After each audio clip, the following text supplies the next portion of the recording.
નમસ્કાર મિત્રો, આપ જોઈ રહ્યા છો પોલાદ ગુજરાત ન્યૂઝ। શિંગાણા અને સુબીર રેન્જની સંયુક્ત કાર્યવાહીથી બાતમીના આધારે ગેરકાયદેસર ખરીદના લાકડા ભરેલી પિકઅપ વાહન ઝડપી પાડ્યું। ઉત્તર ડાંગ વન વિભાગની આહવા ડિવિઝનની કડક કાર્યવાહી હેઠળ સુબીર અને સિંગણા રેન્જની સંયુક્ત ટીમે ગેરકાયદેસર ખરીદના લાકડા વહન કરતું વાહન ઝડપી પાડ્યું છે।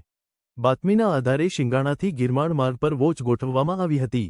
30 જાન્યુઆરી 2026ની રાત્રે શિંગાણા નજીક શંકાસ્પદ મહિન્દ્રા બોલેરો પિકઅપને પકડવાનો પ્રયાસ કરતા આરોપીઓ વાહન મૂકીને ફરાર થઈ ગયા હતા।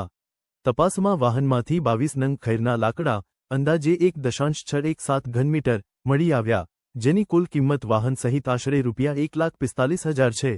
વન વિભાગે ગુનો નોંધી કાયદેસરની કાર્યવાહી કરી ફરાર આરોપીઓની શોધખોળ ચાલુ કરી છે।